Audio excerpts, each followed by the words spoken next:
Ukshartem le'ot al yadecha, vayula totafot beinenecha, uktavtam al mizuzot beitecha v'isharecha. I want to talk about mizuzot this morning, and the reason will be clear shortly. But first, a story.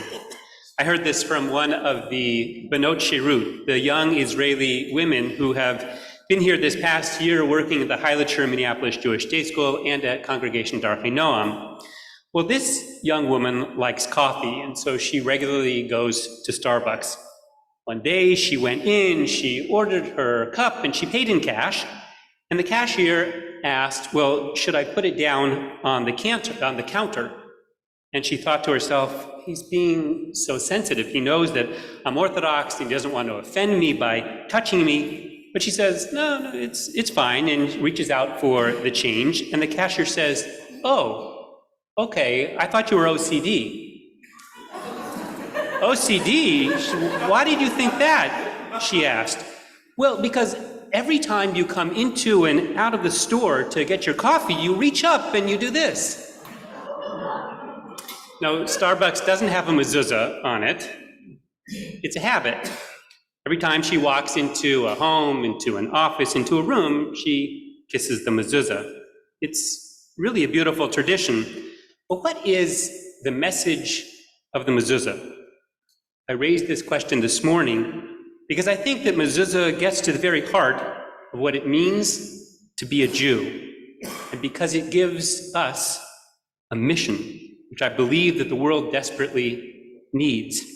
I raised this topic this morning because we just prayed for two couples to build a Bayit Ne'eman b'Yisrael, a home faithful to the Jewish people, and the mezuzah tells us how.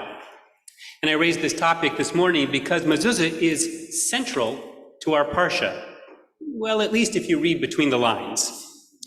On the surface, Korach is the story, as you know, of a leadership dispute. Korach is a power-hungry rebel who rises up against Moshe. But what is the essence of their argument?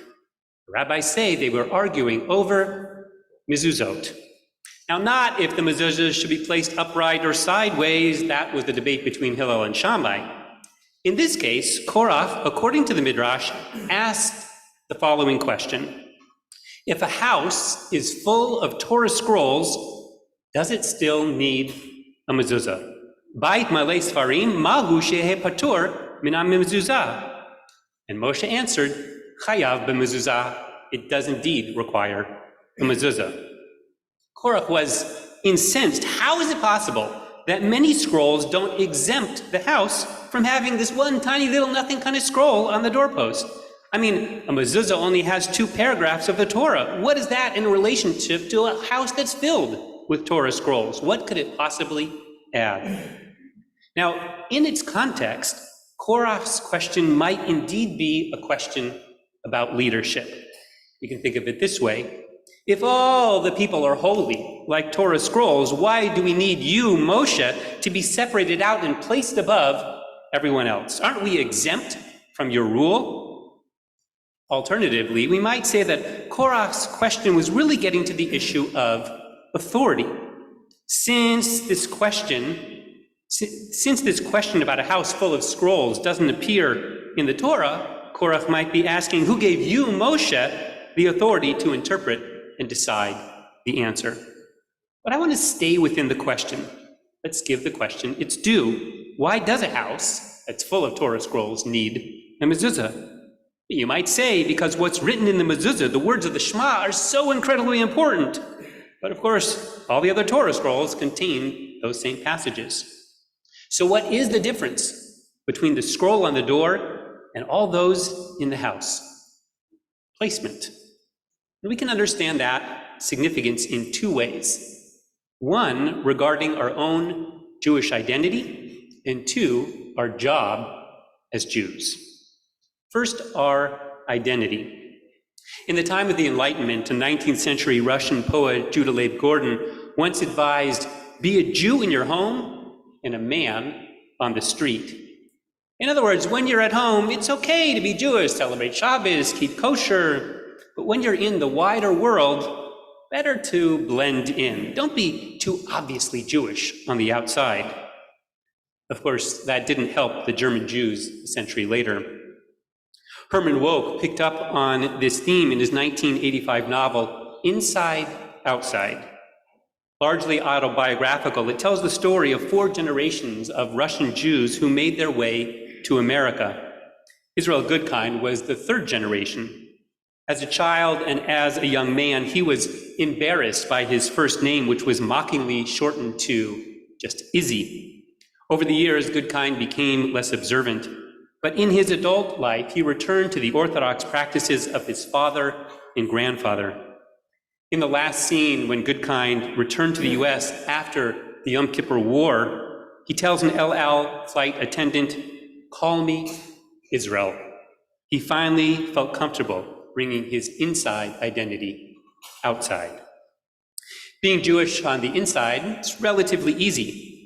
Outside can be more difficult, especially in the wake of rising anti-Semitism. At my son's college last year, a number of mezuzot were ripped off the doors. But we can't allow fear to keep us in the closet.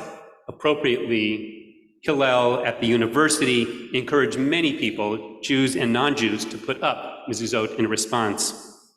We live at a time when people take pride in and don't hide their unique identities. Indeed, this month is Pride Month, and this weekend is the local Pride celebration.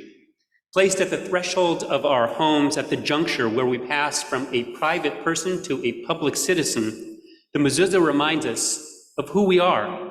It reminds us to take our identity with us wherever we go and to remain proudly Jewish.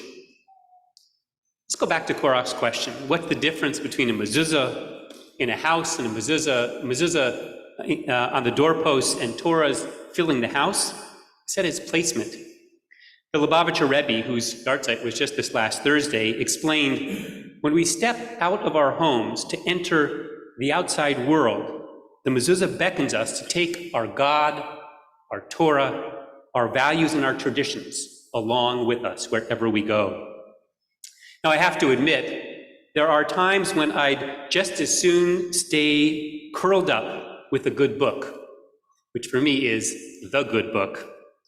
The world is crazy and scary and maddening and more, and I'd be happy just to close the door, and to study Torah. I see the attraction of a kollel, but the Rebbe is saying it's not enough to be a Jew at home. We should be a Jew on the street as well. There comes a time to leave the Beit Midrash, and that is what I mean when I say that the mezuzah charges us with a mission that's critical for our day. We're to take the Torah with us, our Torah. The Torah that calls on us, Shema Yisrael, to listen more than we talk, and to listen to different perspectives. The Torah that requires us, ve'ahavta, to love the stranger, to love our neighbor, to love ourselves, to love God. The Torah teaches us, uvechol meodecha, to use all of our might to serve God by living lives of Torah, by pursuing justice, by lifting up the widow and the orphan, by lifting up the chatan and the kala with kol meodecha, with all of our might, by resting on the Sabbath and more. The Torah teaches us vishinantaham levanecha, the importance of education and the value of family, v'dibaharta baham, and to take her words and place them on our lips, those words written in Lashon HaKodesh that teach us to avoid Lashon Hara, but to speak Lashon HaTov. All of that and more, the Torah tells us, uvleftecha havaderach, to take it with us when we walk along the way, when we leave our homes and we leave this home this morning. Boy, there's a lot packed into that little box on our doorposts. Many of us, but not all of us, have mezuzot on our doors. And if you're like me, you probably don't think too much about it.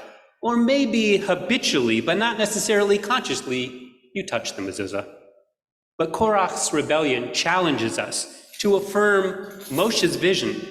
It's not enough to fill our homes with sparim. We must move from inside outside by filling our hearts and our minds with those teachings, so that when we leave our homes, we proudly take our identity and our Torah with us. In the end, it's not enough just to affix a mezuzah on our doors. We must become living mezuzot, embodying these teachings. We must live lives of holiness, each of us opening a door to our home and to our hearts to invite another in, so that wherever we go, people will reach out to us and we will reach out to them with a kiss. Shabbat shalom.